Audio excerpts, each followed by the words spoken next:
Namaste.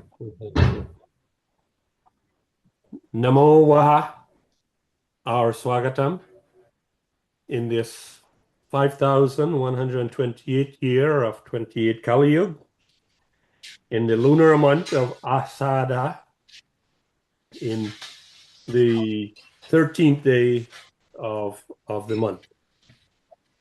Before we start, I would like to call on Pandita Vasanti Bhogal from South Africa to chant a prayer. Pandita Vasanti, over to you. Thank you. Namaste, everyone. Let's please bow our heads in prayer. Om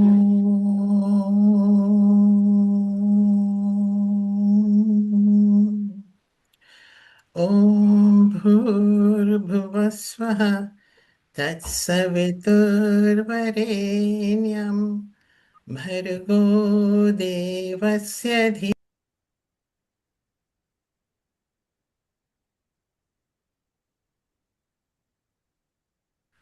You have got unmute yourself, Vasanti ji.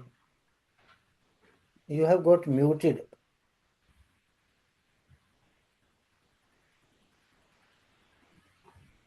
Unmute yourself. I'm very sorry about that. I don't know how that happened, but I will please. begin again. Chant Sorry. again. Chant again. Yeah, no.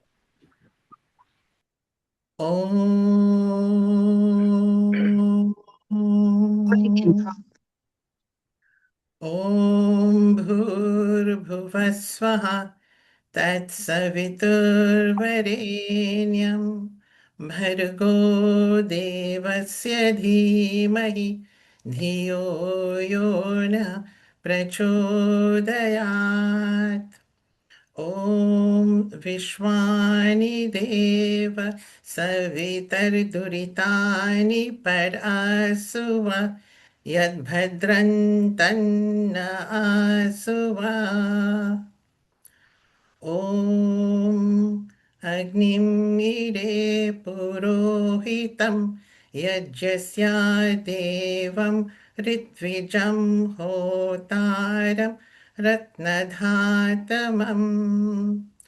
Om Agnenaya Supatha Raya Asman Vishwani Deva Vayunani Vidwan Yuyodhyasmajuhuranameno Bhuyastante Nama Uktim Vidhema. Om Shanti Shanti Shanti. Namaste. Thank you, Pandita Vasanti ji. Very clearly and beautifully chanted mantras. So nice. So we can start our today's program. We would like to invite questions live first, then we'll take up questions that have been submitted to us in written form. Sir, I have a couple of questions to ask. I'm Arun Jain. I have a couple. Yes, So, Arun ji. out of the Pancha Koshas, sir, the Vijnanamaya Kosha, if I understand it right, it refers to the intellect. Am I right in this? And if it is so, then, sir, is it more subtle than the Manomaya Kosha? I'm a bit confused. That is my question number one. And question number two is, what is Karana Sharira? I read about it a lot, but I do not understand what it is. There is no clear, succinct definition of what is Karana Sharira. So kindly explicit on those 2 points, sir. Yeah. Actually, the Pancha Koshas, just like first kosha is Annamaya Kosha. Annamaya Kosha is this body. This gross body, that is Annamaya Kosha. In fact, this kosha system applies in two aspects, at two parallel aspects. One, it applies to the whole body, and another aspect, it applies to the different species, created species. Just like at Annamaya Kosha level, all these plants, vegetables, they are surviving. And at that level, that the presence of the soul, it's minimum, it's latent position. Then comes, and so far as human body is concerned, it's this skin, these bones, muscles, that is all Annamaya Kosha. Then it comes the Pranamaya Kosha. Pranamaya Kosha means the breathing system that we have. And if those living beings where there is a palpitation of life, we can imagine, or we can understand that some life is there at very lower level, these living beings, we can say, just like small insects and all these things, they are at pranamaya level. So Annamaya Kosha, Pranamaya Kosha, and third one is Manomaya Kosha. What is Manomaya? Manomaya means where you have some desires, you have some instincts, and you are being led by those instincts. That type of feeling is Manomaya Kosha, and our mind is the, in human body, mind is the Manomaya Kosha. And all these koshas, one kosh to another kosh is stellar than the first one. So what is mind?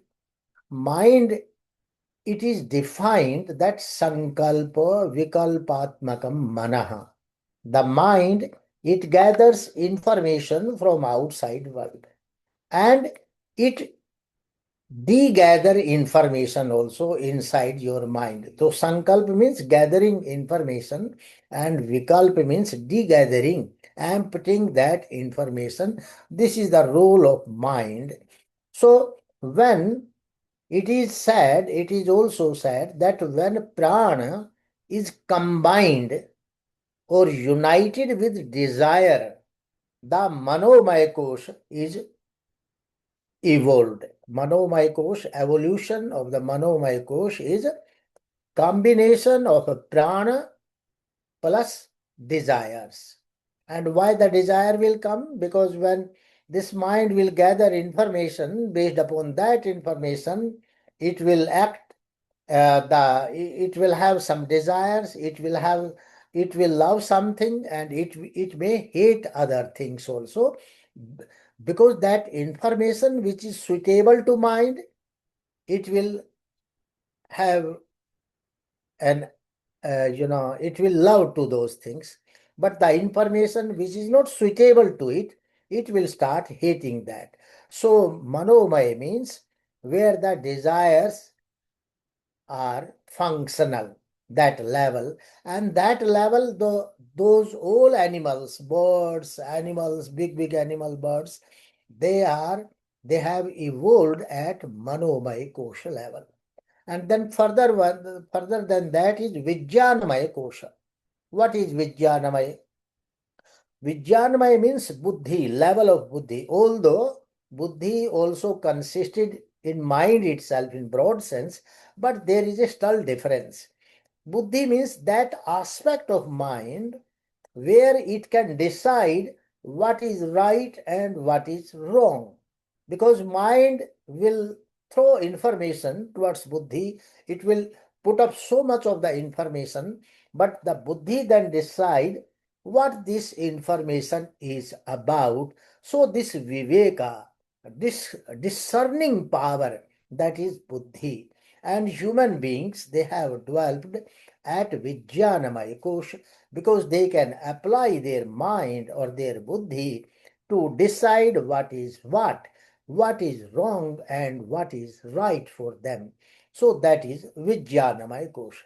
Then Anandamaya Kosha is the higher stage, the stage of yogis, where you have transcended this mundane world and enjoying that higher state of spirituality or level. That is, these are the five koshas.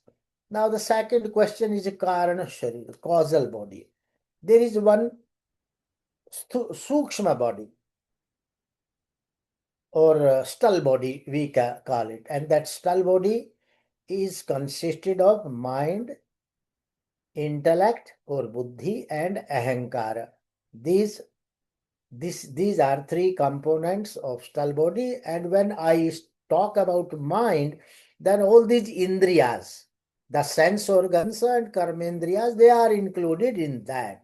When they evolve fully, then all these things takes place at biological level, but at stall level, they remain merged with this stall body. Now, what is causal body? In that stall body itself, you have some sanskaras, which are the cause of your birth into different species. So that causal body that way is not separate from this stall body.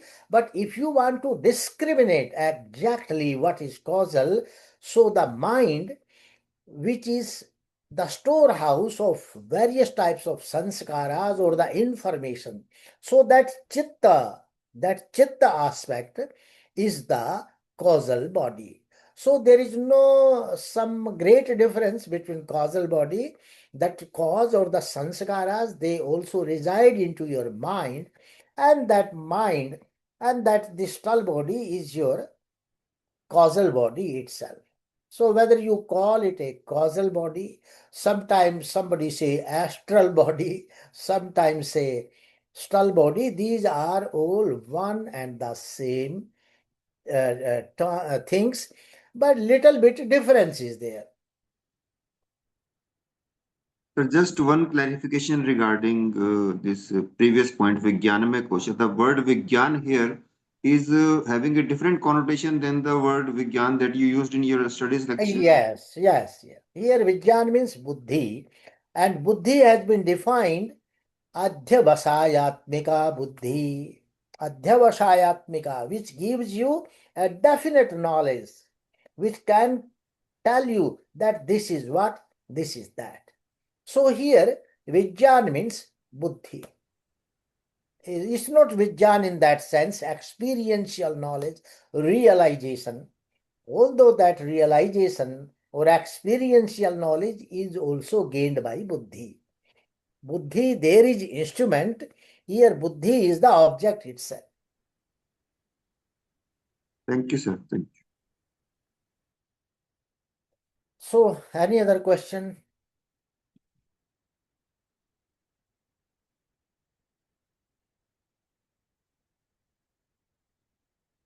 Now we move to the written questions.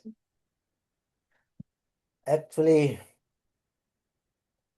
Bhanuji is very, I should say, she's very intelligent seeker of knowledge. Eh? She has a lot of knowledge, so has lot of deep questions and many questions. That's a good thing. So I'll take up her questions. She says, while I'm cognizant of the fact that a word or shabda, fact that a shabda in Sanskrit may have multiple meanings, I have always understood, perhaps misunderstood, that Sanskrit only refers to the language Sanskrit. I heard a Swami describe an individual as Sanskrit.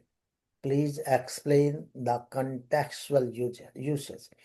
You are very much right. You have misunderstood that Sanskrit means Sanskrit language. In etymological sense, Sanskrit means refined. Whatever is refined, that is known as Sanskrit. And we call Sanskrit Ghrita. Ghrita is Sanskrit, means refined. When that makhan, what you call that crude form of this Ghrita, when it is taken out of milk, that is not Sanskrit, but when it is boiled and all its, it is made clean, then that becomes Sanskrita Ghrita. So the word Sanskrit means refined, and it can be used as an adjective with anything that is in its refined form. Refined oil, just like you say refined oil, the word is used, so you can call Sanskrit Taila, you can say. So although Sanskrit also, it also means Sanskrit language. Now my understanding of Buddhi has been that of the higher discerning intellect. Very much right, you are. Buddhi is discerning factor responsible for wisdom, judgment, and willpower. That is Sattvika. Quite distinct from Manasa, the lower sensory mind. However, in chapter 18 of Gita, Krishna adds a new dimension to the dissection of Buddhi, the mystifying and ever-present gunas. First of all, we must understand that whether it is Buddhi, whether it is mind, or whether it is ahankara, the stall body, or whether it is gross body, they all are made up of prakriti, matter. So matter is made up of three qualities: sattva, rajas, and tamas. So because they are all made up of matter, so they can have all these three qualities. Some quality may be dominant, some quality may be less dominant, and some quality may be higher dominant. But the qualities will always be there. So that way, when Krishna present gunas, so Buddhi, as you said, it's not sattvic only. Buddhi may be tamasic, Buddhi may be rajasic, and Buddhi may be sattvika. So sattvic Buddhi will take decision, sattvic decision. At sattvic level, tamasic decision will be more confusing. There will be no such decision. So it will stop working. Its main function, Buddhi's main function is either at rajasic level or sattvic level. At tamasic level, the moha bhava, that in Bhagavad Gita, vimudhatma nashyati, where there is confusion, so that Buddhi will remain confused.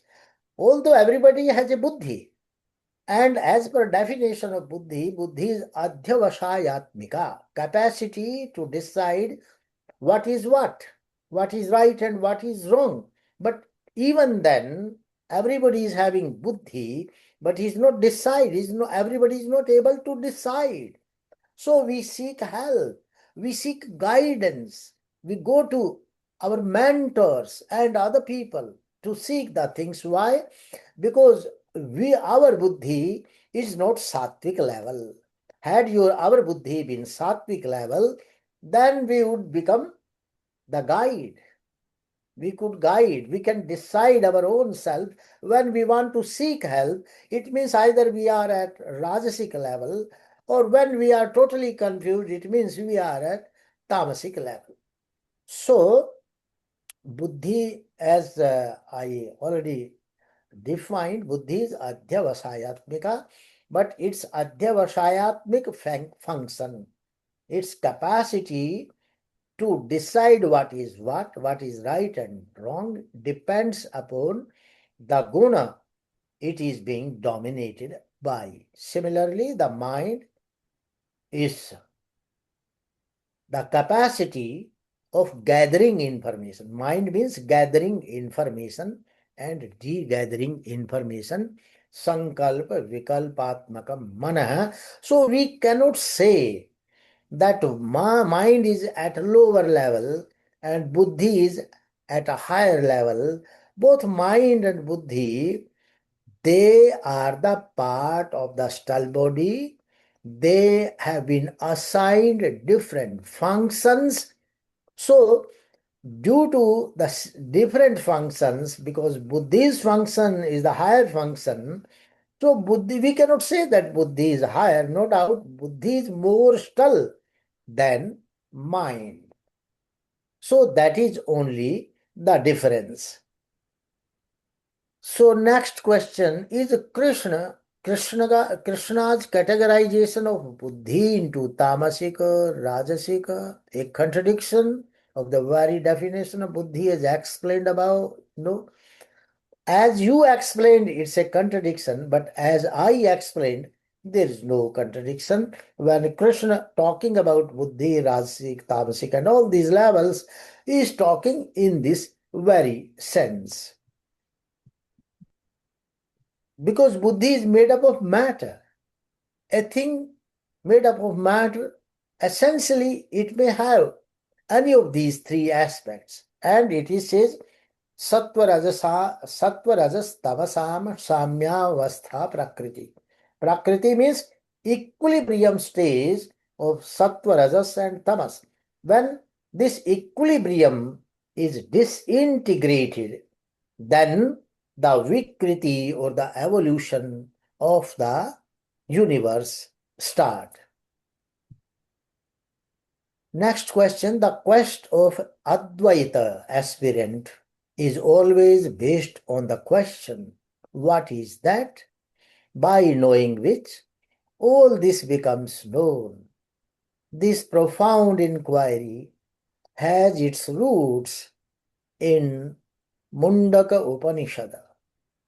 And that actual phrase in Upanishad is there, Kasminnu bhagvo vijñāte sarvam idam vijñātam bhavati. He wants to say, in fact, in Chandogya Upanishad, this is Mundak Upanishad or Chandogya Upanishad?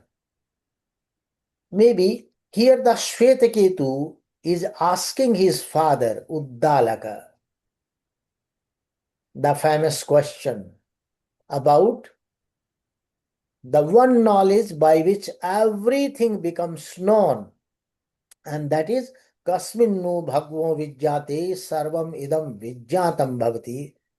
What is that one thing? If we are able to know that, we will be able to know everything. So, but it's the next answer. If we'll go to the next answer given by Uddalaka.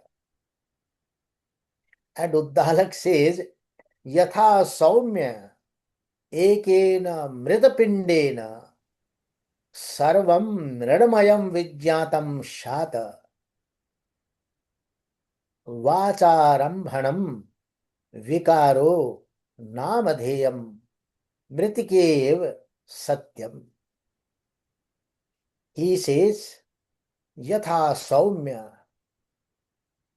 O my dear son, Yatha Ekena Mridapindena Sarvam Ranamayam Vijjatam Shat. By knowing a single lump of clay, Ekena Mridapindena, by knowing a single lump of clay, Sarvam Mranamayam Vijjatam Shat, all things made of clay will become known, because we will be able to know, oh, this is all made up of clay. So that clay is the central thing.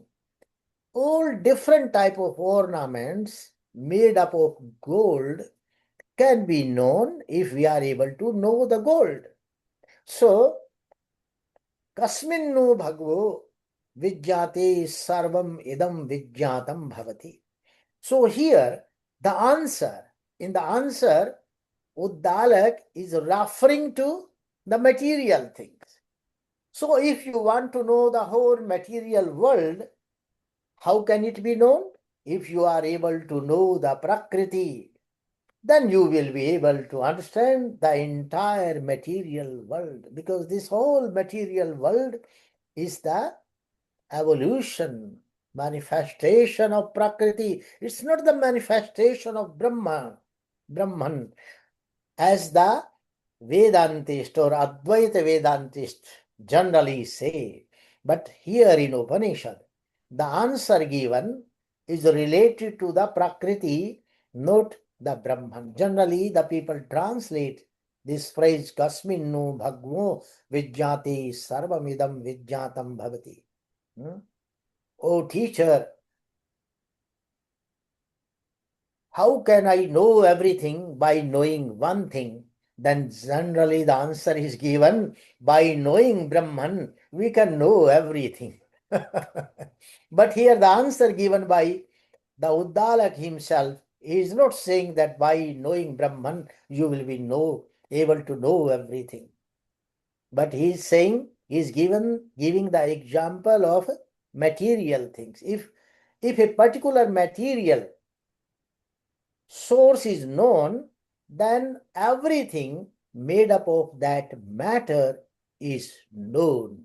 Because if you are able to know about the lump of clay, then everything made up of clay will be understood by you. Yatheyam soumya ekena mridapindena sarvam ranamayam vijjatam shat vacharambhanam vikaro namadheyam. He says, because we have given different names. We have given different names to the bodies. But soul doesn't have any name. You can't give a name to the soul. You can give a name to the body which is made up of matter. Similarly, all material things, we have given different names. These old names are meaningless. Their central source, material source, is that lump. So if you will be able to know the lump of clay, you will be able to know the secret behind the evolution of all these things. So you cannot know a thing by its name, but you can know the thing by its material cause, not by the name itself. He wants to say this is what he means in Upanishad.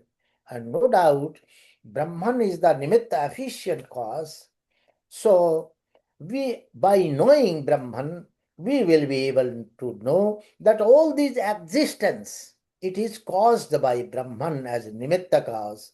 He is the governor of everything.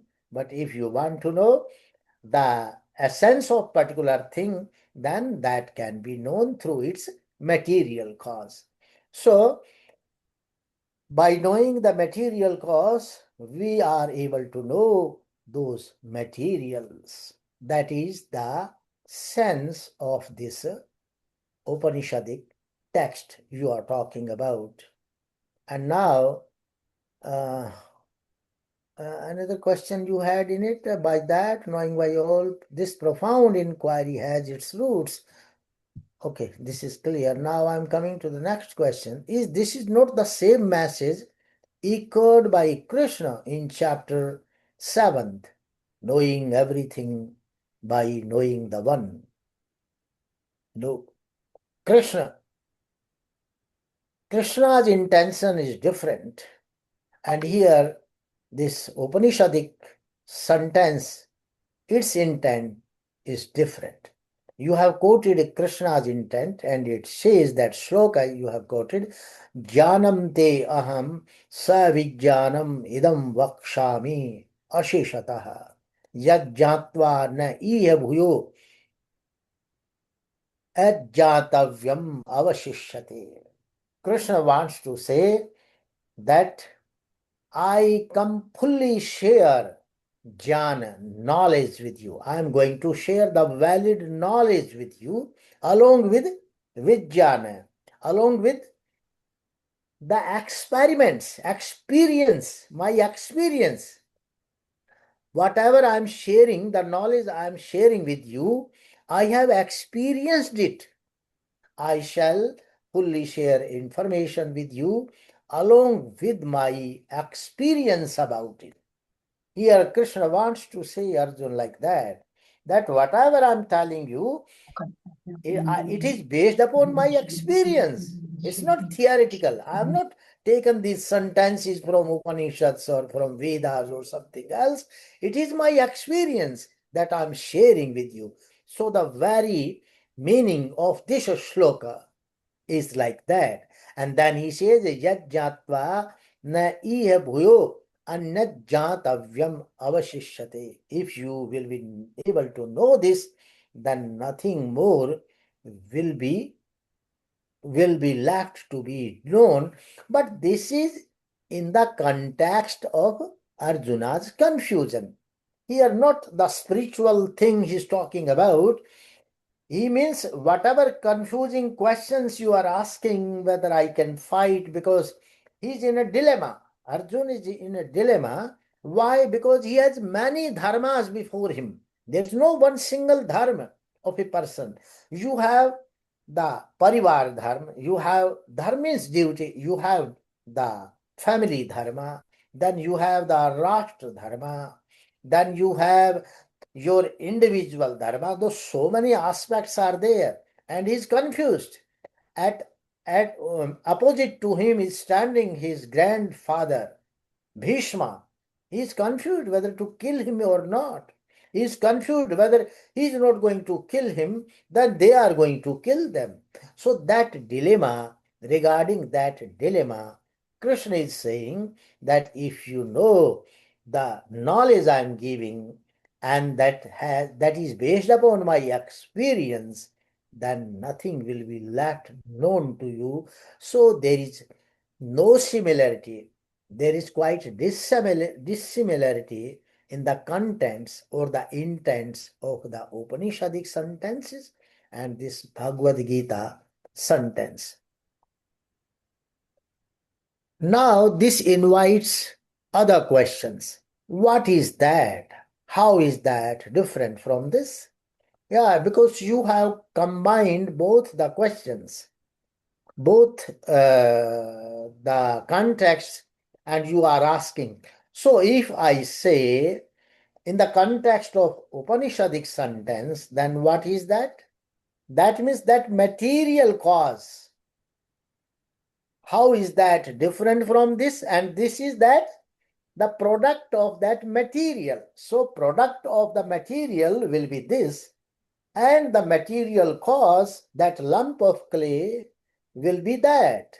Similarly, this whole material world is this, and that Prakriti from which it has evolved, the material cause of this material world, that is that. In the sense, Upanishadic sense. And if we come to the soul, then this applies to the soul, and that applies to the Brahman. And if you are, how do I know that? Yeah. And if I come to the question of Bhagavad Gita, Krishna's that the knowledge with experience, Vijnana, not only information, Vijnana. Vijnana is that. Or Jnana is this one. Because Jnana is common thing. What is common? That is this.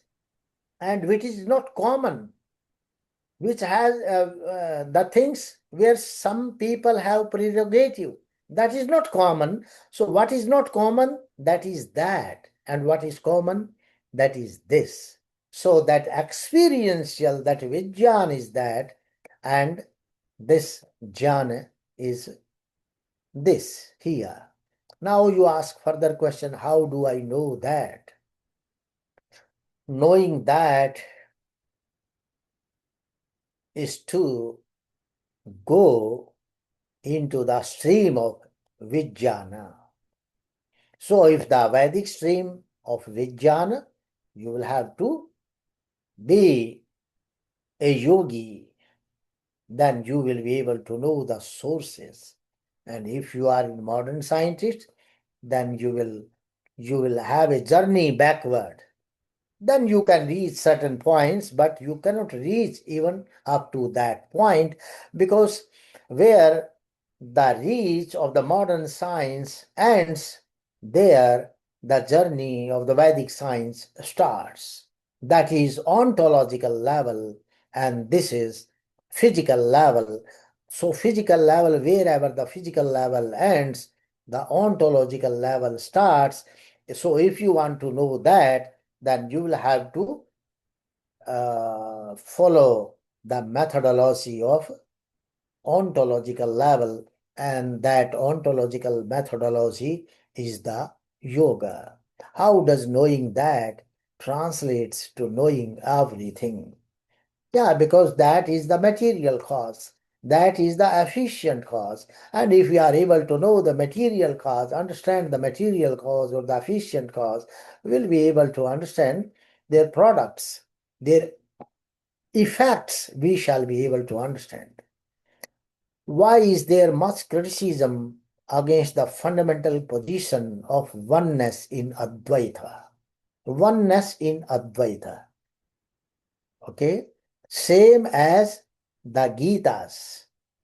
When quantum entanglement is in sync with non-duality and even applauded by key quantum mechanics scholars for the intellectual influence and direct inspiration from ancient Advaita philosophy.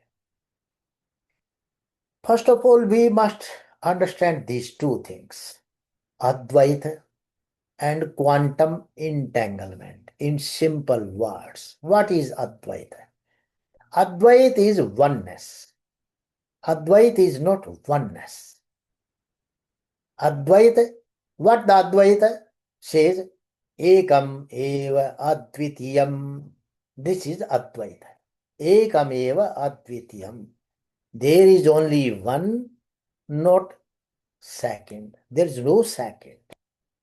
So in the concept of Advaita, there is only one, and absence of the second is there.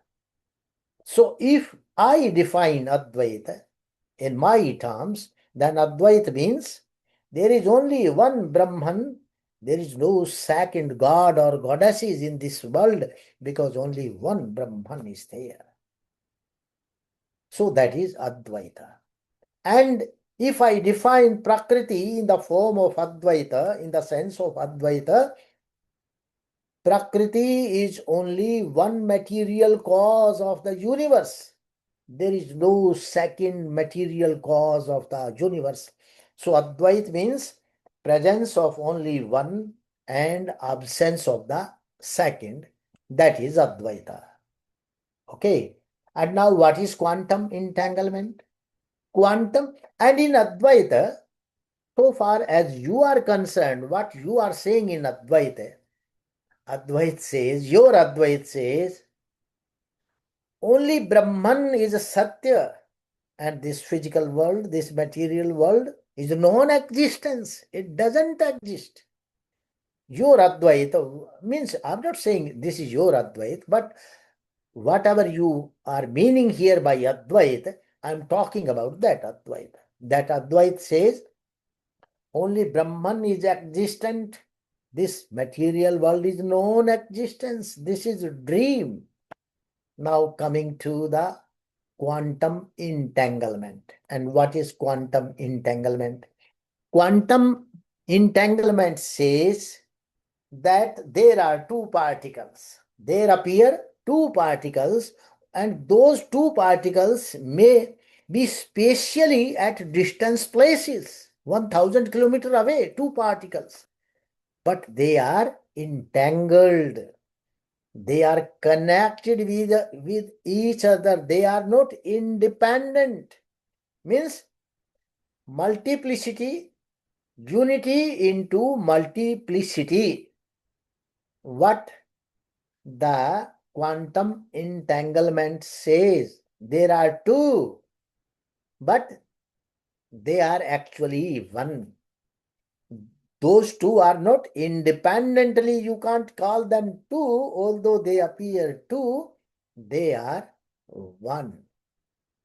But here, quantum entanglement, it deals with the matter.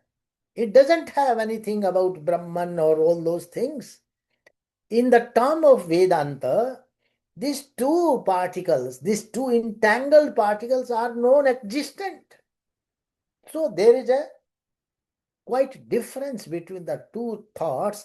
And when Schrodinger, he just tried he discovered this, talked about this quantum entanglement. By that time, he was reading Vedanta. And Vedanta, because he was a scientist, he was not able to understand the philosophy.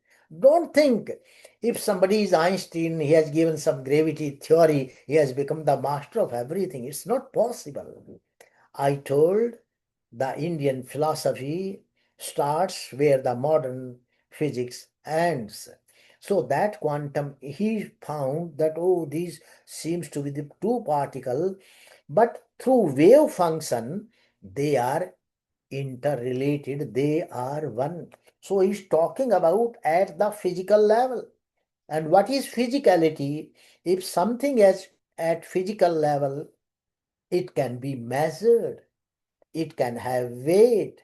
But this Brahman, this soul is not at physical level.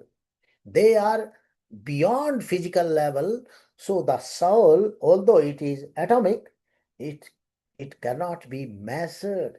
It cannot have its size. And Brahman, it cannot have its size or weight or physicality. So these are two different concepts, but by misunderstanding Vedanta, Schrödinger told, oh, the same thing is appearing in Advaita. And since then, all these Advaitis who say that this material world is non-existence, it's dream, they have taken this sentence and they are justifying, oh, this is similar to Advaita. It's nowhere similar to Advaita. Advaita is something else. These two particles, they behave as one system, even when separated. Two particles behave as one system, even when they spatially separated. The two particles are entangled, they appear two, but they act as one system. So entanglement shows apparent multiplicity. Advaita doesn't need entanglement to explain unity, because unity is not a relation between two things. Unity is the absence of two things. There are no two things. There is only one thing. So there unity means absence of second thing, absence of two things, only one thing. And here unity is in relation between two things. Two things are interrelated, so they are one. Unity in multiplicity, but there is no multiplicity.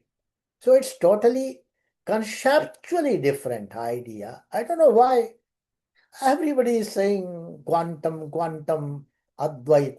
There is no similarity between the two things. Advaita dissolves duality. Entanglement is unity within multiplicity. Advaita is unity without multiplicity. One Brahman, and that is regarding Brahman. That Advaita is regarding Brahman. That Advaita is regarding Prakriti. There is no second material source. There is no second efficient cause. So that is regarding that. But simple cause are many. Their souls are many. So Advaita, it defines Brahman and it defines Prakriti, material cause. So there is no such connection between what we call as synchronization with non-duality of Advaita and quantum entanglement. They are at different planes. One is in the mundane plane, Schrödinger, and that sheer of Upanishad, it's a higher plane. He has transcended this universe, this mundane world. So there is no such similarity. Arjun, that is Gita, and Nachiketa, that is Kathopanishad, are two of the most celebrated spiritual seekers in Hindu philosophy. First of all, Nachiketa is the seeker. Arjun is not the seeker, mind it. Arjun is a layman, he is a kshatriya. He is not seeking some spiritual power. He is not come to seek spiritual power, and he is being forced by circumstances to fight war, not to fight war. He is under dilemma. So Nachiketa's situation is different. He is the seeker, but Arjun is not the seeker. Arjun is in a problem. He is a lay mundane man and he is in a problem. So these two things cannot be aligned. While they come from different backgrounds, ages, and life stages, both represent ultimate human quest for truth. No, Arjun is not representing ultimate human quest for truth. Nachiketa is representing ultimate human quest for truth, guided by divine teachers Krishna and Yama. First of all, Arjun doesn't represent the ultimate human quest for truth. Arjun represents a situation of dilemma, what to do and what not.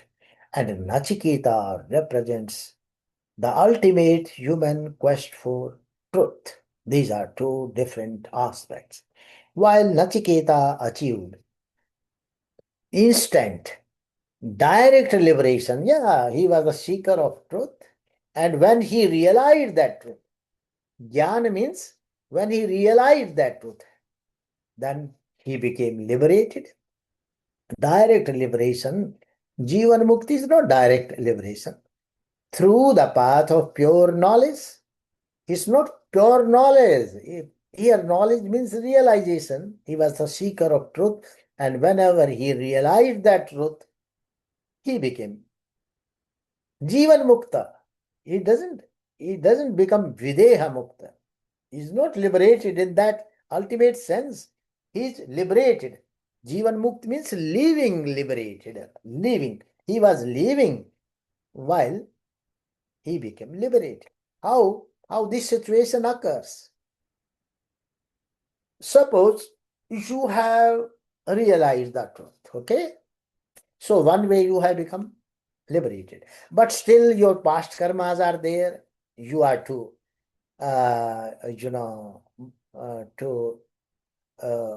get the reward of those karmas. So till the time that past karma's reward is exhausted, you will be in body.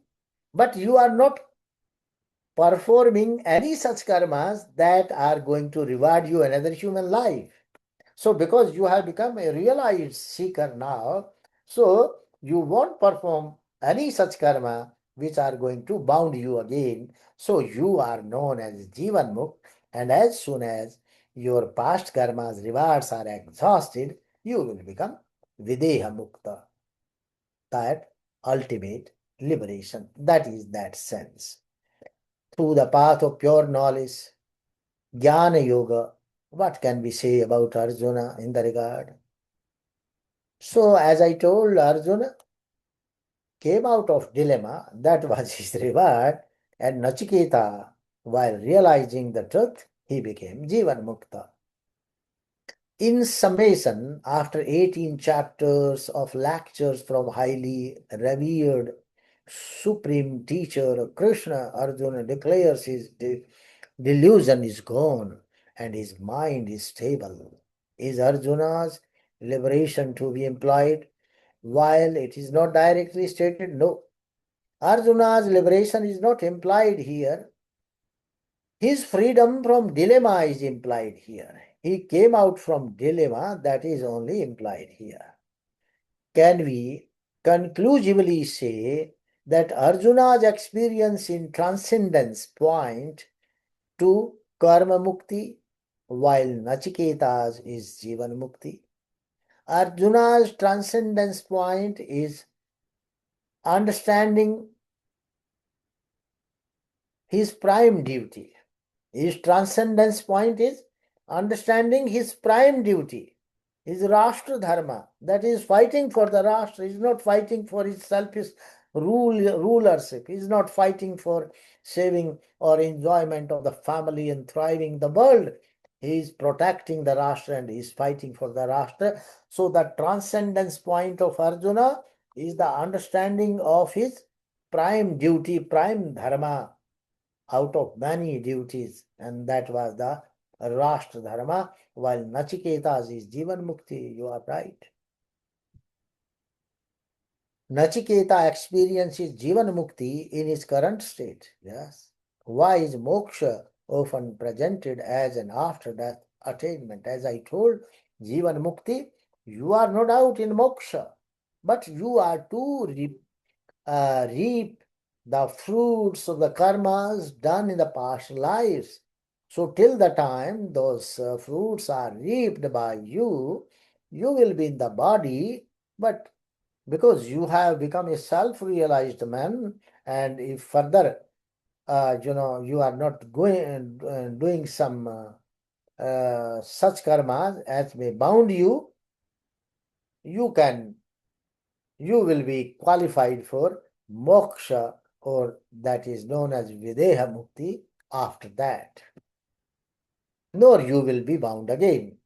So there is only not jnana, not only jnana is helpful in attaining moksha, but your actions, your duties, your sanskaras, they also play a role. And this question was asked by Arun then about the causal body. So you have realized the truth, but your causal body is still there. Sanskaras are still there. They have not exhausted. So you will be living in the body as a Jivan Mukta. Then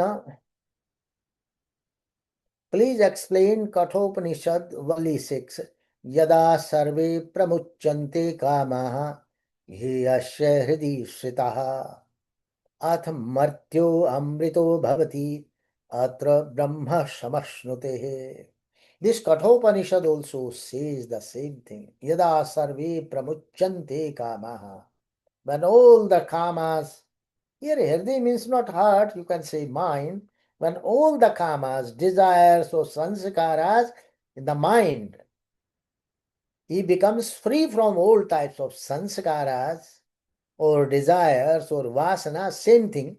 It's not different things. Sanskaras are there, desires are there, sanskaras are there, vasanas is the same thing. So when till the time when you have even a single sanskar in your mind, you cannot be liberated. But when you become free from all sanskaras, martyo amrito bhavati. A mortal being becomes immortal being. Or Brahma samashnute, and he attains moksha. So this is what is meant here.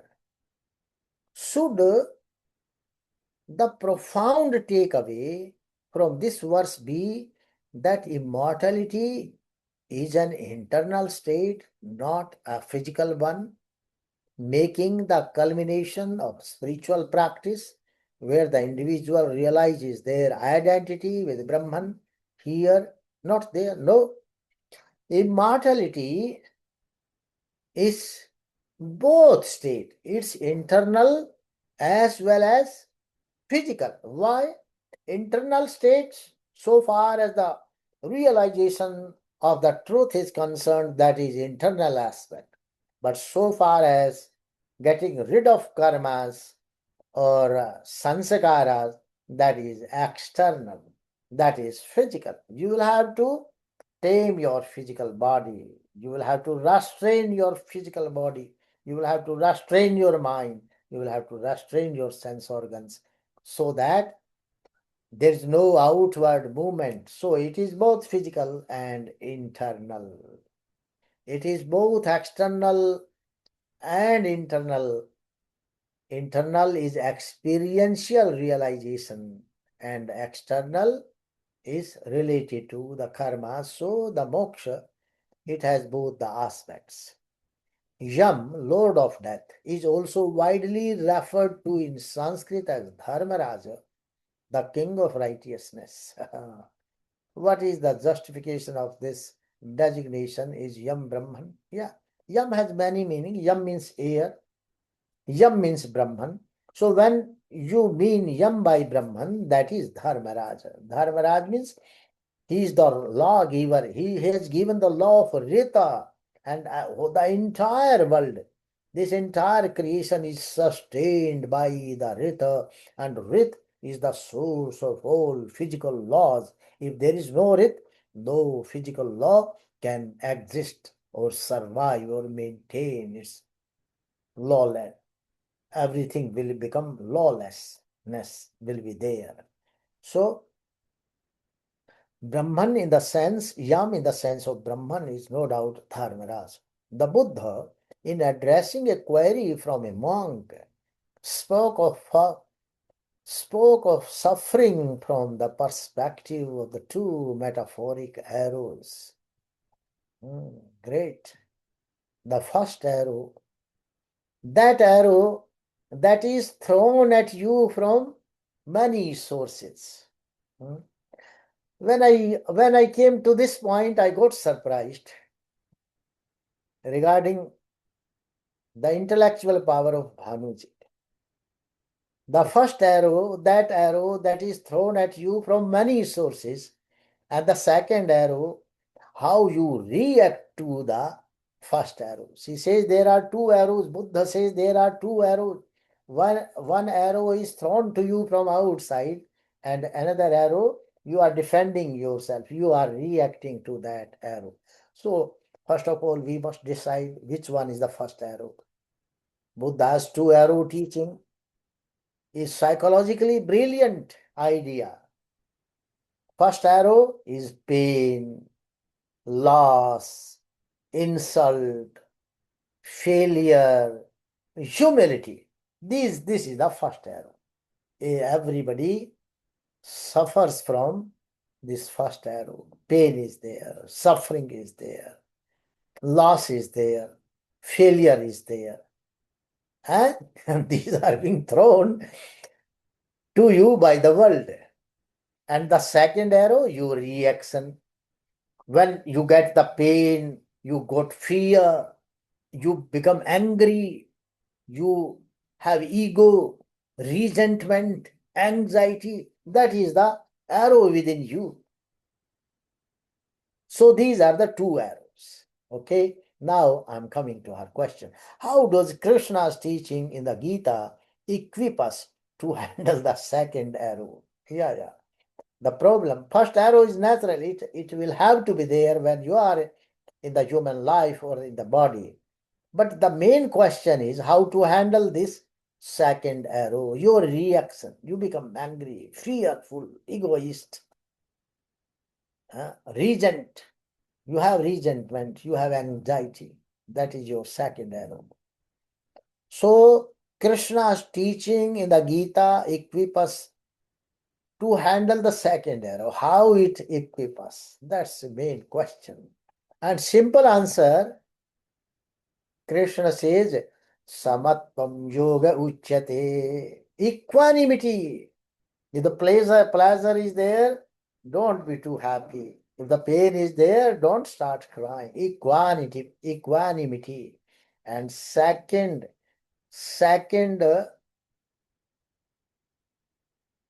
equipment or second point to handle this arrow is indifference. Be indifferent. If you have something that fears you, that you hate it and all these things, so don't have hate. Just develop an indifferent viewpoint.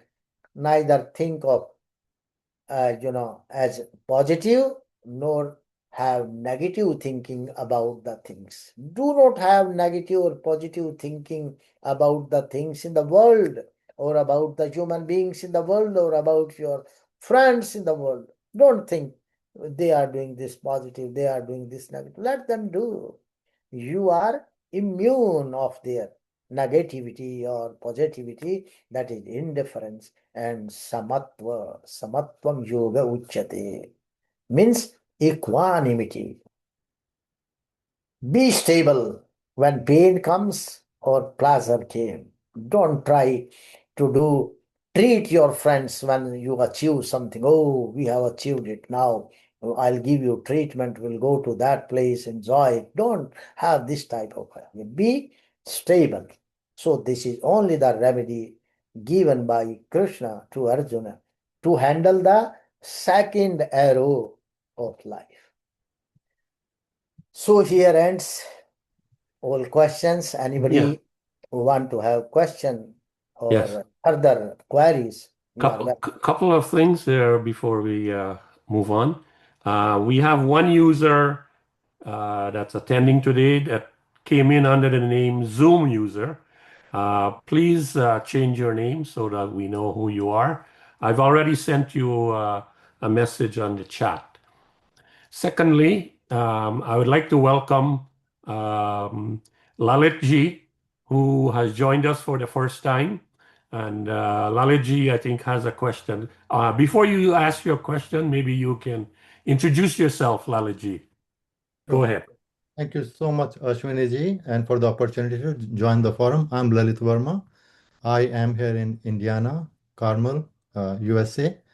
Originally, I'm from Haryana, New Delhi area, and I'm a seeker of knowledge through yoga, self-study. That's my interest. That's why I joined this group. And I have been listening to the intelligent conversations and very intelligent questions, probing questions posed by Bhanuji.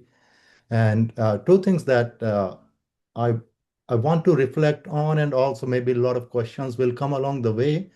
One is just around initial question where by knowing which is everything is known, probably it is good to clear that in which context that question is being probed. Is it at the adhyatmic spiritual level, or is it at the physical level, or it is at the vyavharik level, the application or the dharma? So those are the three different strata. The answers will vary based on that. So on a very gross and broad stroke level, I agree, Acharya ji, Professor Ravi Arya ji, that yes, it is, you can take that as the physical, the matter. Just by knowing one piece of matter, you know how everything is made. But it's not, that does not satisfy a curious soul. I'm choosing my word very carefully. I'm not saying mind. I'm saying the curious soul. So there are two things there. One, that is the inherent property of the soul is the curiosity. There are a lot of other things, and Ichha Shakti, which has Raga Dvesh, all of those in different forms. There are another characteristics of soul inherent. So with that context, let's talk about it. That if it is just the prakriti, which by itself is inert, all three guna are in samavesh. They are in equilibrium, undifferentiated. But it is the Brahman that starts to differentiate and turn it into Vikriti, right? So it becomes really important for a deep seeker to know the Brahman, because by knowing Brahman, even its drop, that's Sampurna Jnana. There is nothing in the Vikriti other than Jnana. And that's the reason that it's the output or the product of that Jnana that is spread in the form of Vikriti, the Srishti, Srijan that we see. So if we just limit ourselves to knowing the Vikriti aspect, that your body is different from mine, then I have to start to see that that's not really the true. It's really the one material, right? How we all are formed. We can go into those details, but just think about it, that underlying the formation of this is, and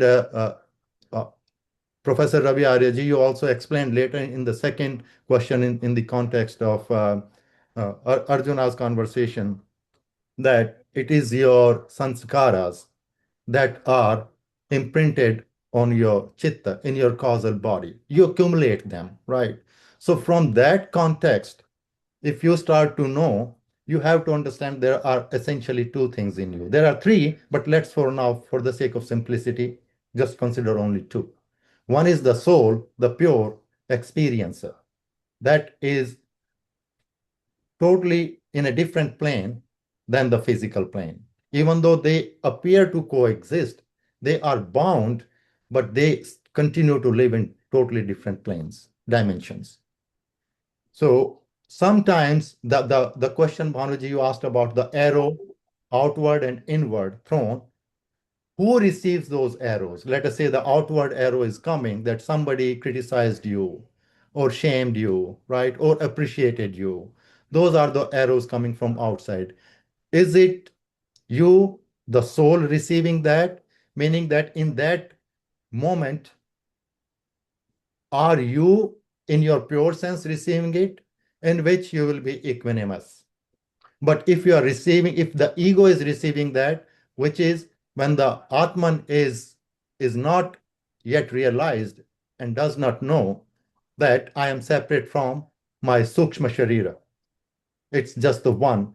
If that ego, which I call Ahankara, if the Ahankara is receiving that, then Ahankara always have the vrittis. And this is the only way for Ahankara to do the Vyavhar in the Jagati, is by using the exciting those patterns, whatever you have accumulated through your desires in long time. So if the ego is to protect yourself, you will counter it and continue to do that.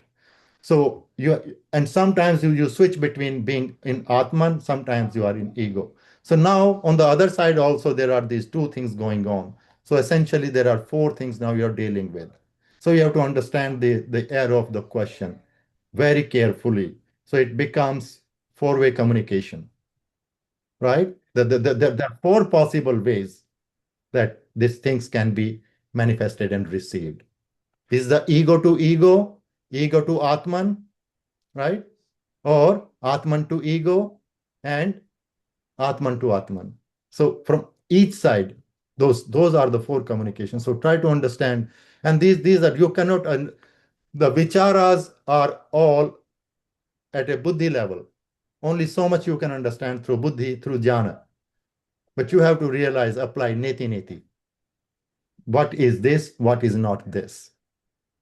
Uh, Last night I was having a question. I posed a question to my father-in-law who is 90-year-old, and I said that what is the difference between Sat and Parchai, the shadow of Sat? And he immediately started to answer, and I continued to listen. So my discussion with him was at that point that if you answer in 2 seconds, yes, that is an answer, but it's a very shallow or broad stroke answer. It's not, it is the sthula answer. You can answer that question in 2 minutes. I can answer that question in 2 hours, in 2 days, in 2 years, or 20 years. Each time you answer that question, your answer will be different. But one subtle thing will be there, that you will become much subtle and subtle and subtle as you start to traverse answering that question. So that's how you connect your arrow inward and outward, is you have to always do the samiksha, the analysis. Are you entangled? Is your ego entangled? Then you are creating more sanskaras. But if you are not entangled in your ego and you are answering purely through yourself, the Atman, your answers will be very different and you will not be perturbed by anything. So with all due respect, Raviji, thank you for initiating that. But I just wanted to shed this light. It doesn't sound like a question, more like a speech, but I'm just sharing my experience. And there are a lot of questions that I can ask in this. But this is essentially that until unless you start to be situated, calm in your own true self, the perception of truth will be colored differently according to your own sanskaras. And how do you get rid of sanskara is your journey. The day you start to become closer and closer to identifying those sanskaras and diminishing them, then you start to become a yogi more and more closer to knowing the God. I can share some of the methodologies how I have reached to this state and where I am. and there are things that you see truly there is a chasm between you and this body actually in the mind where you manifest or are bound, appear to be bound.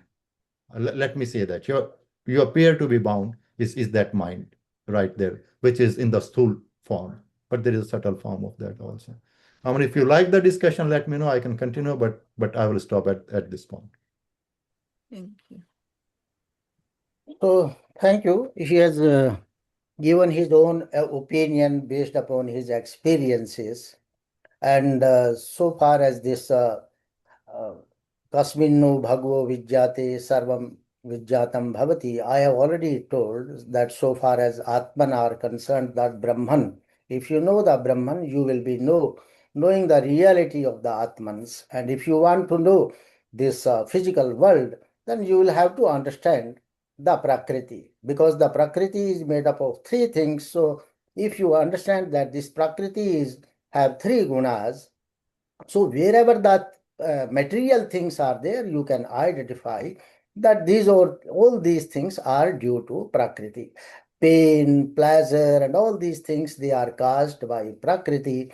And soul is feeling everything through the body, through the mind, because soul has considered itself as body. When we consider that we are body, we are mind, then we become the part and parcel of this material world itself, and through that we are feeling everything.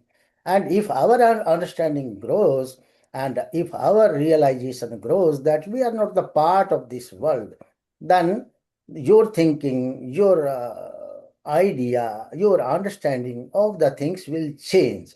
And so far he is talking about ego. Ego is not the part of the mind or buddhi. It is just like krodha, ahankara, irsha, dvesh. These are one of the vikara. So there is no interaction with ego. You have so many vikaras inside you, and vikaras outside you are there. So because you are not developed that indifferent point of view as per Bhagavad Gita, or you have not you have not reached that samatva stage as per Bhagavad Gita, so you are reacting through your vikaras itself. So ego is not ahankar. It's a wrong idea that he is giving. Ahankar is the sense of individuality in Sankhya Darshan and all these things. Generally, people translate ahankar as ego. That is the separate idea by psychologists. Id, ego, superego, that is not related with ahankar. Ahankar means the sense of individuality.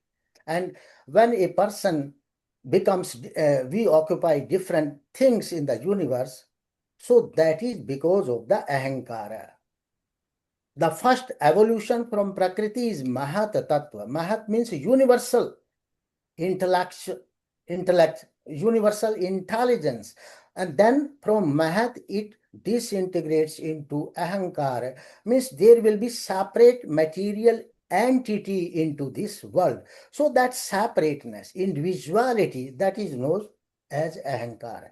Then Ahankarat, man, and from mind, all these sense or tanmatras, sense organs. So this is whole evolution. So ego is not the part of stall body. Ego is one of the qualities or the vikaras that this body occupies, just like the irsha, dvesha, all these things.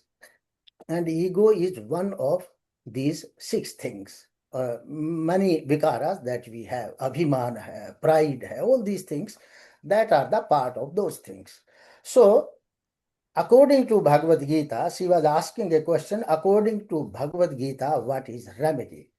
So, according to Bhagavad Gita, there is only one remedy, samatvam yoga uchyate. Only doing pranayama, only doing dhyana, samadhi, it's not yoga. First of all, the yama and niyam, they are most important aspect. If you do not have the ground of yam and niyamas, then you can't proceed further on the path of yoga. And yam, as I told, is the social discipline, and one is the self-discipline. If you are interacting with the people in the society, you will have to interact them. Ahimsa, satya, asteya, where they are required. When we are interacting as social being with the other persons in the society, then these things are required. So we shall have to undergo this cycle. Then only that samatva yoga, that sthiti, that condition of samatva will be achieved. Because if we speak lie in our social life, in our political life, then we cannot proceed on the path of yoga. If we are doing ahimsa, we are thinking, we have some ill will even in the mind through speech or through our actions. So we cannot proceed on the path of yoga. So yoga is the combined exercise until and unless these are the qualifications, yam and niyam, they are the qualifications. Then shaucha, santosha, tapa, ishvara pranidhana, these are self-discipline. You will have to observe yourself. Then only something can be achieved. In Vaisheshika Darshan also, Kanada says, if you have earned money with honesty, but you are not observing yamas, you have earned money with honesty, but by earning money, you have made somebody suffer. You have made somebody, put somebody in problem. Then that earning cannot be known as dharma-based earning. That will not give you that benefit which can be attained through observing yamas also. So all these things combinedly, they have impact on human body, our functioning, our thinking process. Everything is, conditioned by all these things. So we cannot become immediately a good thinker, immediately a yogi, because until and unless we are able to curb or control our sanskaras, so, and if we are not able to accumulate more sattvic sanskaras, and the tamasic sanskara or rajasic sanskara will continue to dominate, then our knowledge system will also remain as it is, because knowledge can also be sattvic, rajasic and tamasic based upon our sanskaras. A person with a tamasic knowledge, he cannot understand rajasic level. And a person with a rajasic knowledge, he cannot understand the sattvic level of knowledge, because he doesn't have that sanskara. Just like a school-going child, he cannot understand the university syllabus. And a college-going student, he cannot understand. A simple university student cannot understand the knowledge of those students who are in some famous or big university. So everybody has a different level, and at a different level of understanding, different level of realizations are there. So according to that realization, we can attain things, or we can perform our actions, because we cannot think beyond that perspective what we have earned with us. So it's a good thing we interacted with the Lalitji also. He has some experience in yoga, and he will keep on sharing his knowledge on various aspects of yoga. That's a good thing, because doing experiment is something else, and only having knowledge is something else. That is why it is said jnanam cha vijnana sahitam, because jnana is the valid information, but when that information is realized or comes to the experiential level, that becomes vijnana. So that vijnana is more powerful object. That is why Krishna says to Arjuna, what Bhanuji told, Jnanam te aham savijnanam idam vakshami. I'm giving the knowledge based upon my experience, because I have experienced it. If I have not experienced it, that is why he was telling, Sometimes it takes to answer 3 days. Sometimes it may take to answer 3 months, 30 months, because till the time you have not realized that state, you cannot answer it. So once a realized person, if you have realized those things, you may answer within 2 seconds also. But the listener, he will not be able to imbibe it until the time he is going to realize the same knowledge. That is why it is said the experience of a mystic can be verified by another mystic. So if you want to understand some spiritual thing, then you will have to rise up to that level to understand it. So any other Yes, comments or questions? Arun Jain. Arun Jain has a question. And I also have a question later, Brotherji. oh, Okay. Sir, you have talked about Nachiketa today. So I have just one conundrum here that when in his dialogue with death, if I say Yama is death, the first boon that he asked for, he was given three boons, and the first boon that he asked for was reunion with his father and his father's forgiveness and his love back. So, does it not imply that our worldly responsibilities, our worldly duties, our family relationships are supreme? The first thing. It may sound ironical, but does it not indicate that? No, you are right. You know what is I defined Jivan Mukti also.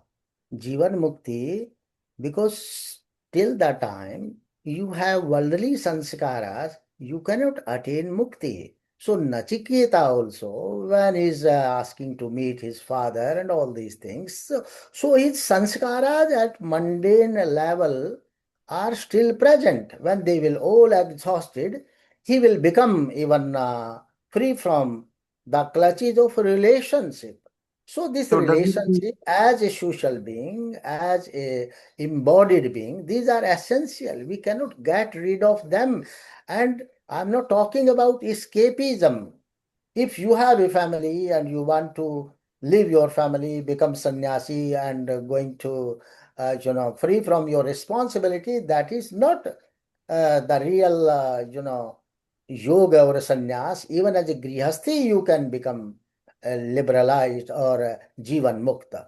So for jivan mukti, there is no need to go away from this world. Living in the world itself, we can remain immune from the worldly influences.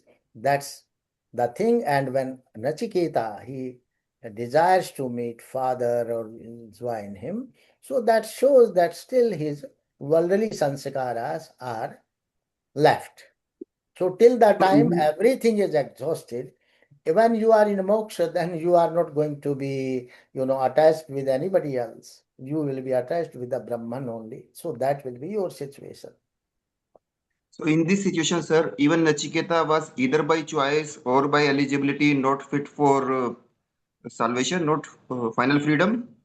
No, fine. That's why it is said Jivan Mukti. Final freedom will come when he will completely get rid of the sanskaras of the material world.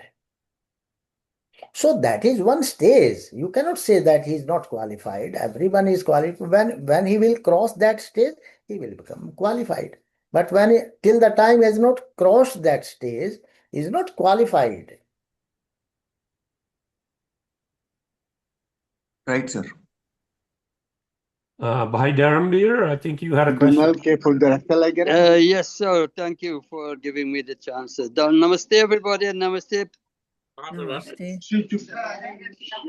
I am at the mandir now. We have a kind of people is asking questions.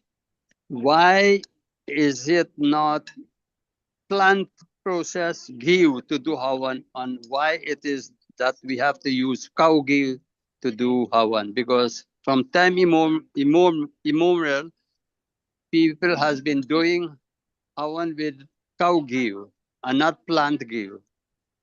So if Dr. Satish can give, Dr. can give me some answer about that.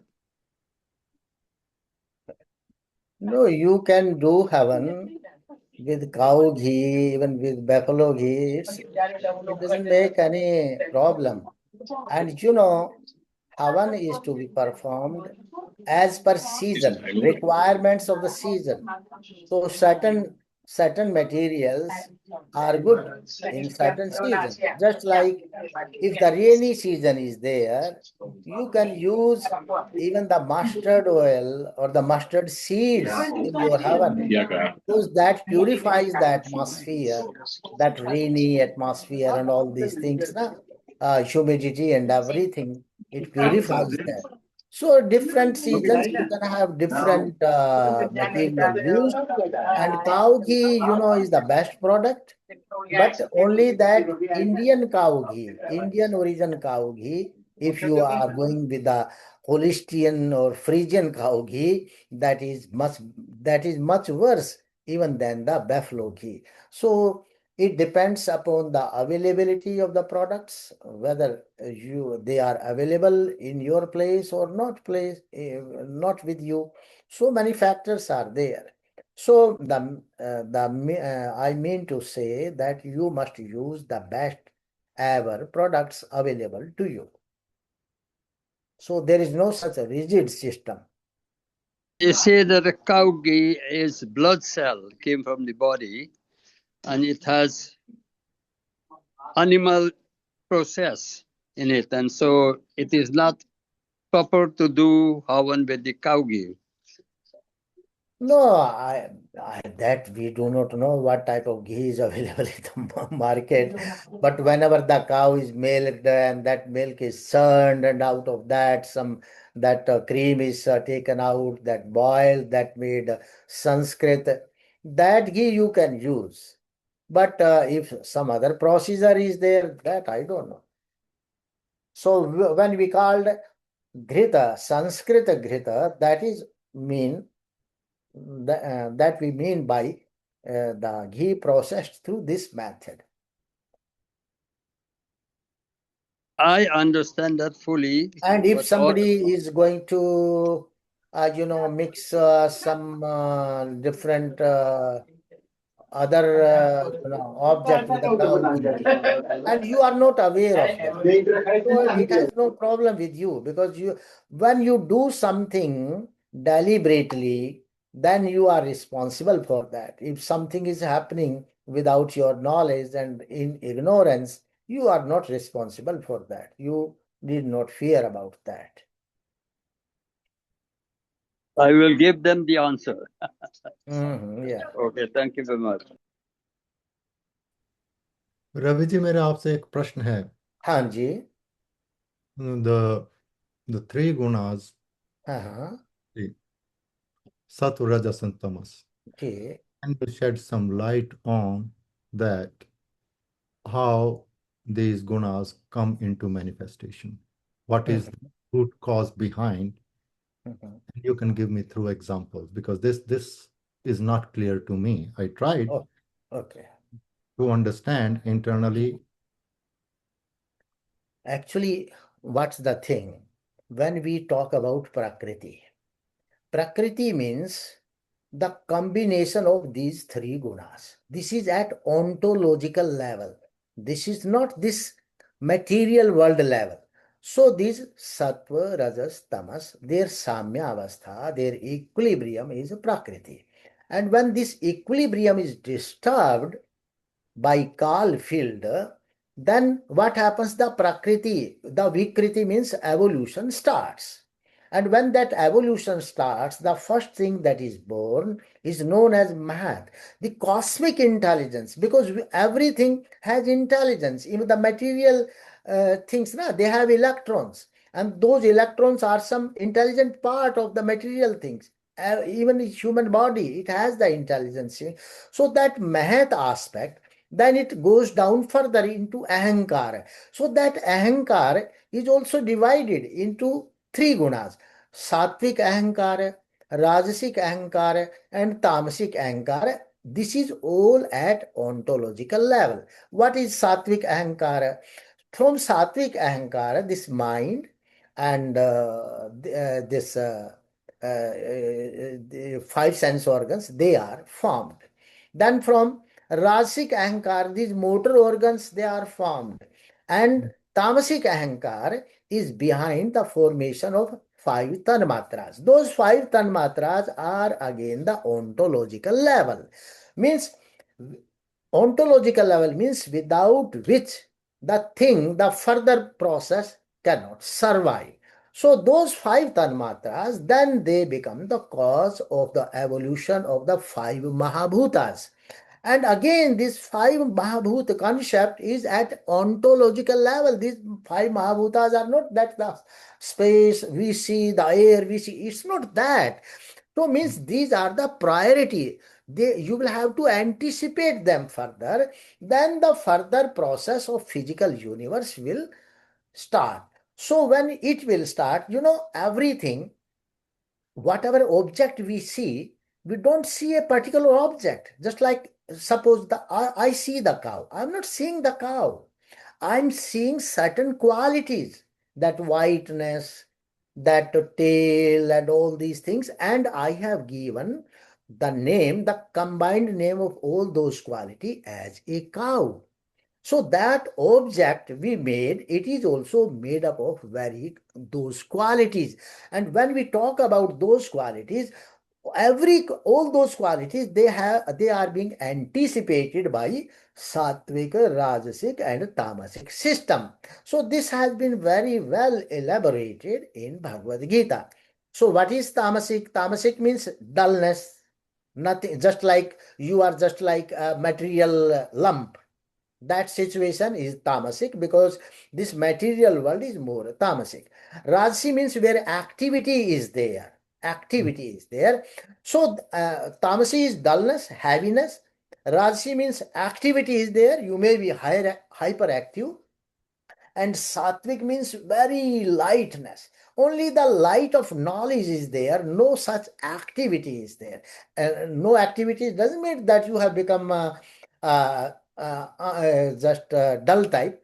Means so lightness is there that you have the prakasha type. Na? Prakasha, sthiti, and three things have been told in. Sir, I think we went too far. I'm still stuck at that very first spandan of Uh-huh.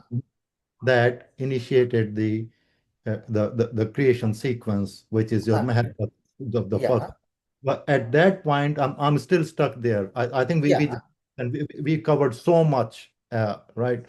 But at that very moment, I want to understand, yeah, are these three gunas more conceptual? They are just kind of they appear, but they don't physically exist. Their yeah. existence is known only indirectly, what we see. But at that time, between indifferentiated prakriti to very first thing is that when the Om Spandan happened, what Mhm. that Spandan created. Of course, Spandan is inherent in that is the vibration, right? Yes, yeah, Vibration is gati, is a movement. So yeah, there is the rajas. So before the prakriti can turn into rajas, it means that something happened before Mahatattva was formed. What was that? That was, yeah. and that can be That was the motion. That that was the that can only be sattvic. disturbance in equilibrium. Yeah. The, So that is known as a kshobha, trigger. The prakriti was triggered, and when it was triggered, that's equilibrium of sattva, rajas, and tamas, they become they no longer remained unified, because the rajas means that motion, it appeared. Then that tamasic part, the inertia, it started you having own place. And that sattva means the intelligent part, it started acting in its own way. All these three became active. from buddhi level, I understand those things. Ah, But there is still something in me that does not satisfy me with that answer. yeah, That's why I'm probing the question. And yeah, yeah. is the very I really want to distill because whenever the Samya Avastha is disturbed, Mhm. something happened at that point. It's not that all three guna becomes instantaneously appear, right? Those are called the guna.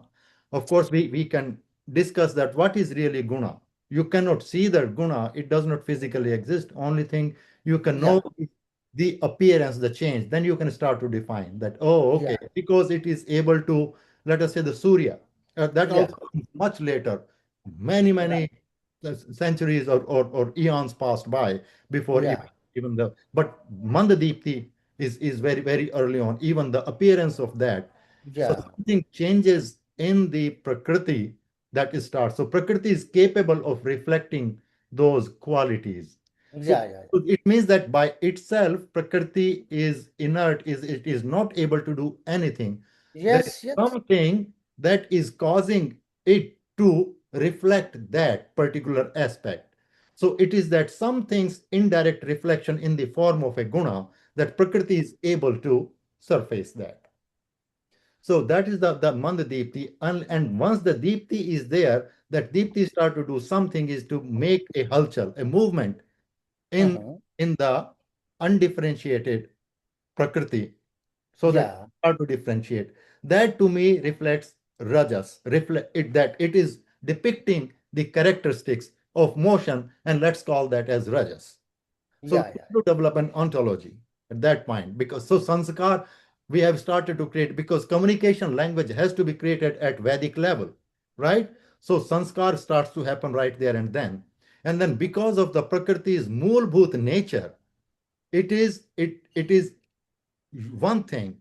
So you can do whatever it is, but you cannot take away its primary moolbhut characteristic is to resist the change, Yeah. Yeah. which is tamas. Yeah. You are right. Just That's how understand. I understood at that level. And after that, what I was interested is that what proportion and how things start to go from uh, Rajasic or Sattvic, and then it Mhm. starts to become more and more Tamasic. But still, when I say more and more Tamasic, it's relative. It's at a very sukshma level, very subtle level, those Mhm. guns, which are not visible, they are not vyavharik, they are not Yeah. usable, they are not practical. Yeah. Religion process has started, but there is no visibility at a experiential level that we can use. That's when the your Mahatattva is formed, and then Vihartris are formed. So sound, to me, in my experience, I think sound is the more fundamental characteristics, which is not of the nature, but it is outside, beyond nature, beyond Prakriti. Mhm. Sound is to me is the characteristics of Ishvara, Om. And that sound is what, in my experience, what I have seen, that had happened only once, though I still need to validate, though. That's why I hesitate to share that. But it arises from Brahman and villains in Brahman. Even right now, whatever I'm talking, everything is arising from that and going back there. Even though I am the experiences, I am Mhm. producing, apparently it appears I am producing the sound. But Mhm. the sound is not my characteristics. It is Brahman's characteristic. Every sound in this world, again, in my experience, is a differentiation of Om. Everything. Yeah. Okay. And, Okay. I have heard you. Let me okay. explain certain things. Just like tamas means inertia, rajas means motion, sattva means intelligence. Means these three characters are there in this material world. When this material evolution is not going to take place, they remain in inert form. So this sattva, rajas, and tamas is nothing, it's ontological. They remain inert in the proximity of Purusha. So when Purusha, the proximity of Purusha and Prakriti, it helps the triggering of the Prakriti. Means they start working, they start acting. This tamas inertia starts its own function. Rajas motion, it also starts functioning. And intelligence, it starts functioning. And this is how this whole thing is created. After that, the Mahat Tattva, cosmic intelligence. And you know that Sankhya Darshan is also pertaining to the embodiment of soul. It's not talking just about the cosmic evolution, but the embodiment of the soul.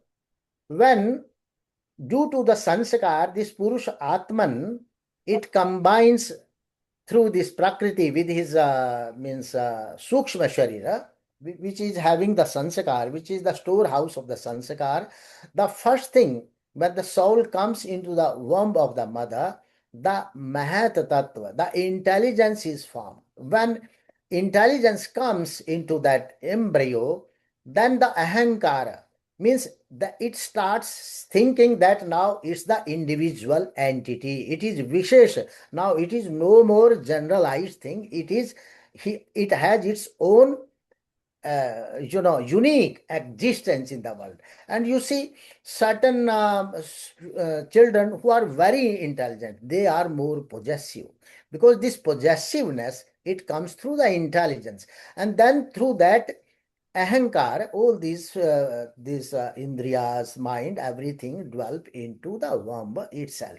And the same thing is going to represent the cosmic system. So in the cosmic system, whatever you are calling as a shabdana, in Vedas, our Vedic literature, our Shastras, or the philosophical treatises, they do not talk about the Shabda. The word is used as Vak. Vak Brahmani Vartate. Like that. The Vak exists in the Brahman. And what is that Vak? Vak is the information of this universe in the Brahman. And that Vak is also Veda Vak. This Veda is nothing but the information of universe in the Brahman, just like the information of the tree exists in a particular seed. So when seed, you give it a conducive atmosphere and everything it gets, then the same tree develops out of it information of which it had in it. Similarly, whatever information of the universe is contained in the Vak of Brahman or the Brahman and the mind of the Brahman. Now the question is, what is the mind of Brahman? Because Brahman is bodiless. So that Prakriti itself is the mind of Brahman. So in this Prakriti, this Sattva, Rajas, Tamas, whatever we say in inert form, that is the information of this universe. And when this information, when triggers comes, then this information starts working and this whole evolution starts taking place. So that Shabd you are talking about, because the first vibratory situation is there, that trigger that is known as a kshobha. Some trigger is there. So that trigger, you may call it as Om, you may call it as a vibration. The actual word is used as Vak. But when this space, there are two types of spaces. One is Chidakash, space of Brahman, where there is no this material universe, no material space. When this trigger takes place, then this Prakriti, forms its own space that is known as Bhutakas, elemental space. And in this Bhutakas, the entire creation is taking place. And in this Bhutakas, when he says in Upanishad, Tasmad Atmanah Akashah Sambhutah, so that Atman is Chidakas. From that Chidakas is Akasha, this Bhutakas was found. Akashada Vayu, Vayur, Agni, like that, the sequence is there. So then that Shabda, this physical Shabda, it is the quality of that Bhutakash, not the Chidakash. At Chidakash level, the Shabda, as we call it, it cannot exist. It will remain in the form of Vak itself. And that is known as Veda Vak. So this is some minute difference. Certainly, sometimes we are confused because the sequence is different. So whatever is said in Vaisheshika, Sankhya, or Nyaya, or Mimamsa, or Vedanta, they do not subscribe direct the word Shabda. The Vak Shabda, they subscribe it, and Vak means the information of that creation, of that universe. It is there in Brahman in the form of Prakriti. And when Brahman starts, it's so akamayat eko aham bhavushyam. And Brahman is not, desiring at, it's not his whimsical, he's not whimsical. the Kal field is also there. Kal is controlling everything. So at a particular time, the creation starts. When the time ends, the creation ends. Just like our human body. At a particular time, we are young, then we become younger, we become older and die. This is all the Kal playing field is there. That is also being controlled by Brahman. So that is why it says, Kalaha Kavalayati Sarvam. This Kal is going to destroy or end everything. So on the field of Kal field, that it is taking place, and Kal is more stellar than the time. Time is different and Kal is different. So Call this is is not the time. minute, deep level difference is there. Sometimes we are not able to discriminate between these aspects. Right. No, that's really good. And as Yeah, a matter of fact, I know that at an Atman level, my vyavahar is with Kala right. and Ishvara.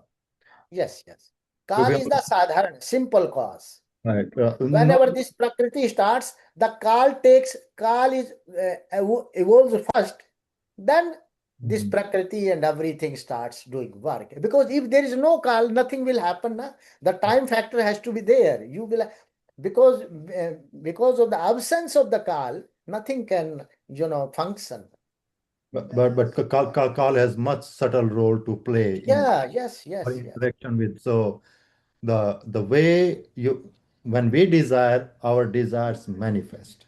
Yeah. Not saying that I just said that, hey, I wish all of a sudden that I have a mahal. No, that's not desire. It is a wish. There is a difference Yeah. between wish and Yes. desire. Desire is that thirst. If you are thirsty, you will go look for water. You Yes. will not just say, I'm thirsty and I will let the water come to me. That will never happen. Yeah. That's why This, the most so in this the is the most difference between wish and desire. You cannot right, call wish as a desire. right. And How so I wish I would have been the prime minister. right, So right. this is the wishful thinking. Exactly. And so the we And are getting suppose in. if you have a desire, you are not acting to achieve that desire. Still, it cannot be fulfilled. So the thing is that The you desire is the initiator. It initiates. that It is the gives root you the cause of initiative. our that is the root cause of our sanskaras. What Right, and right. that is the root cause of the karma. And that is Yeah, the root cause of what we accumulate as karma, as sanskaras in yeah, our no doubt, no doubt. so all of that. And kala is the one that make that happen. So I have experienced that my Hmm. vyavahar is with the kala. And kal does Yeah. not know. I'm not talking about book because I do experiment. Yes, yeah. Desire, it takes time. I stick with my desire. So it takes Yes. me a year. Yeah. I can answer the question. So just want to be clear that the Yeah. Kala's Vyavhar is to start to change the Prakriti Yeah. according to my desire. And the first Yes. thing comes within my own body and then around me. Right. That I have experimented many times. Yeah.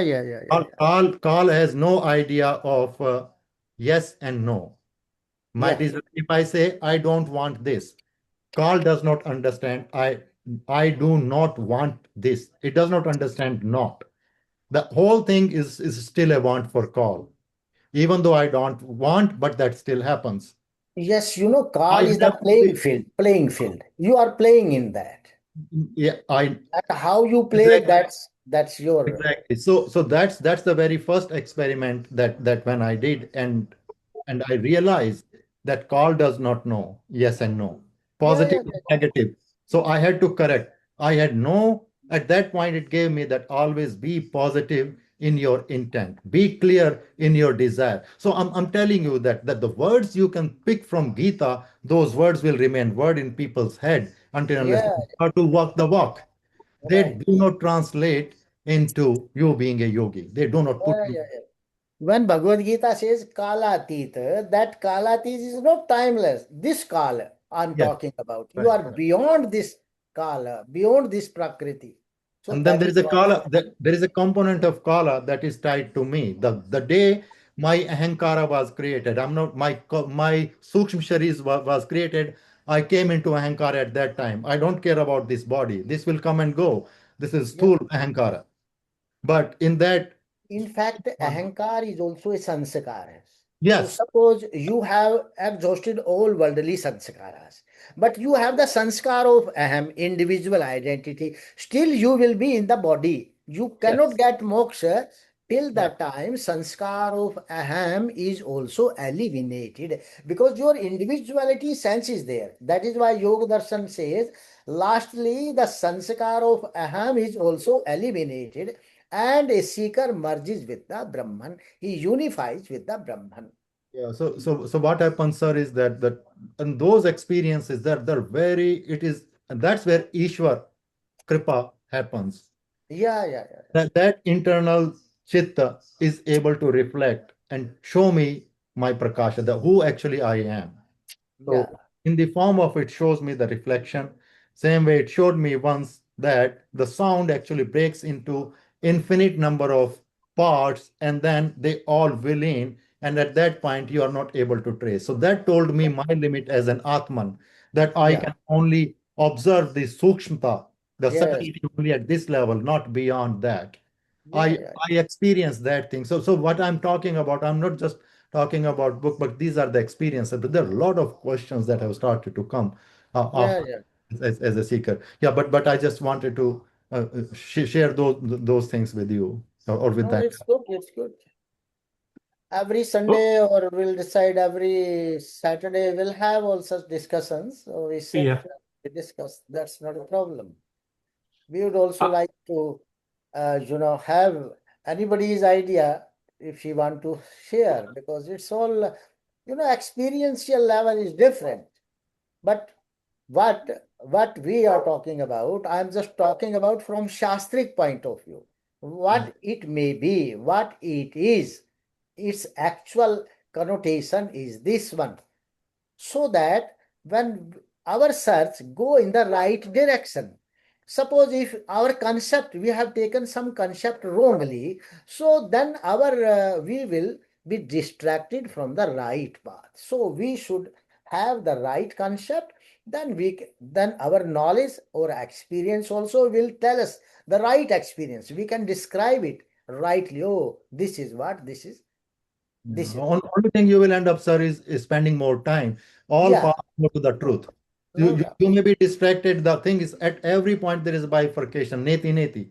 If you do Yes, that yes. thing, then it will start to take you to the right path. Even if you go on the wrong path, but at some point that wrong path also, after many bifurcation in a tree formation, will start to lead you through certain branch towards the truth. So But how you became interested in spirituality and all these things? sir, say that one more How time. you became interested in all these spirituality, yoga and all these things? Right. It is just I want to know. I'm perturbed by who I am, why I'm in this is Yeah, body. your past life sanskaras, they are forcing you. Right. Right. But I want to see them. I just want to be that. That's like a darkness to me. But Yeah. I close my eyes, all I see is darkness. But at Mhm. the time, what reflects and what internally satisfies me, that even though I'm not able to see through the karmic senses, but my jnana, indriya, I'm able to Yeah, see a lot. I'm able to inner see a lot. indriyas are also there. Yes, Na? yes. And not only that, actually, I'm able to start to see the Prakash also through that. That is the only Ah, satisfaction. So that's what got me really interested in just knowing the truth. What is that? Right. And yeah, I am in darkness. Right. What was the desire in me that Ishwar bound me, created my home, my Sukshma Sharira? yeah. What was that desire? I still don't have that answer. You actually, as per our Shastric system, this subtle body, it is always attached with the soul. It never separates. When we say na upadhi, that is known as upadhi. We need to understand what is upadhi. Upadhi is a separating factor.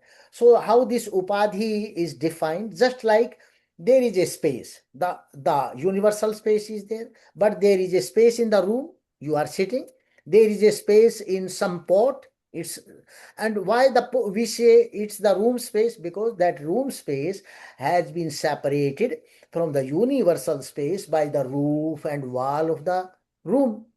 Similarly, the port space has been separated from the universal space by that walls of that port.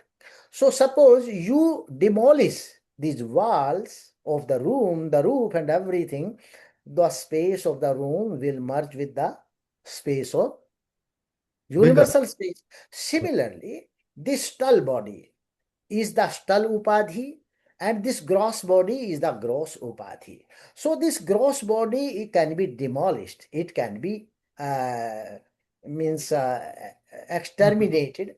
You can say if we are not accumulating more sanskaras, there will be no stall body. So then what happens? Our stall body, it will become empty of the sanskar. And stall body means ahankar, buddhi and mind. So when it becomes empty, so the mind is automatically attached with the soul. So stall body remains attached and mind also, this stall body also in a way merges with the soul. And soul merges with the Brahman, so that is known as moksha. But when the stall body is there, some sanskar is there, suppose some you have purchased a new car and you have kept the car in the garage, you are not driving it, but automatically the car will depreciate. Okay, because even if you don't work, it will depreciate because it is the nature of the prakriti, depreciation. So this stall body, it is also made of prakriti. You have refined it, it has merged with you, but in the next cycle also it starts depreciating. Then when it will depreciate, it will again develop that wall itself, the sanskar of aham, then the body again takes birth. So God, he has given us the choice, because in human body is only the karma yoni. Other species, they are bhog yoni. You cannot perform new karma. So in this human body, you can do such karma that you can attain Jivan Mukti or Videha Mukti or Moksha or the spiritual elevation. But due to, if you have some tamasic sanskaras, you will go down to the lower species, then there is no choice of doing new karmas. You will do bhog of whatever karmas you have done, then you will come again to the human body. If you come to the human body again and you start doing negative karmas, then you will again go down. But if some enlightenment is there, you find some good atmosphere, you have come into the house of a good yogi or some person, you start changing, transforming your life. So this is all happening. Yoga Darshan says, Jati Ayura Bhogaha. When a human being dies, due to his sanskaras, what he carries with himself in the next life, his Jati, in what species he is going to be born, Ayu, what is his lifespan in that particular species, and Bhoga, what he is going to reap the fruits. So for the animal species, the bhog is defined, but for human body, bhog is not defined, because here you are doing new karmas also and you are reaping the fruit of the past karmas also. So this is the whole cycle system described into our shastras. So it's your choice, your desire. If you want to attain moksha, you can. Just like we say ना, भीष्म पितामह क्या थे, इच्छा मृत्यु थे, आप भी इच्छा मृत्यु हो सकते हैं क्योंकि आप वैसा ही काम करें. If you want to have a long life, then you do more sattvic karmas, you maintain your body, do yoga abhyas, and your dincharya, your ritucharya, your ahar must be in alignment with that system. So you can upgrade your everything. So that is our choice, what we think, what we do, and how do we conduct and behave. Thank you. Some very deep discussions today before we conclude. I have two important announcements. And the first one is that the Vedic Science Journal, Volume 28, Issue 2, has just been published. And it's available on Amazon. The paperback copy is available on Amazon. And I will send out a notice, an email notice about the link with the links and everything. But the reason I'm mentioning this is the first article in this journal is an article by Professor Dr. Balbir Singh Sihag. He's a professor of economics in Lowell, Massachusetts. And his topic was timeless wisdom, timeless education, the Vedic holistic system for the upliftment of humanity. And a lot of the points he has brought out in this article are from our points that we have been discussing in the last 6 months. For example, he has given clarifications and expansion of Vedic seers' contributions, especially people like Maharishi Valmiki, Maharishi Vedvyas, Acharya Chanakya. He's also given Maharishi Gautam's convincing arguments to justify the Vedic seers' trustworthiness. And we have spent a lot of time on Sattvic, Tamasic, Rajasic. He has given he has used the word here, cultivate Sattvic intellect as per the Gita and Kathopanishads. He's also given explanations on Vedic seers, how they practice austerities, and he even gave an example of Vishwamitra. He was a king before he became a seer. And last but not least, very important, he has said the Gurukul system for holistic education. And he has given some examples of some of the people who went through the Gurukul system: Valmiki, Vedvyas, Panini, Patanjali. So I found it was very enlightening and educational article by Dr. Balbir Singh Sihag. The other important announcement I want to make is starting next weekend, we will shift this discussion from Sundays to Saturdays. And this will allow some people who couldn't attend the Sunday discussions to take part.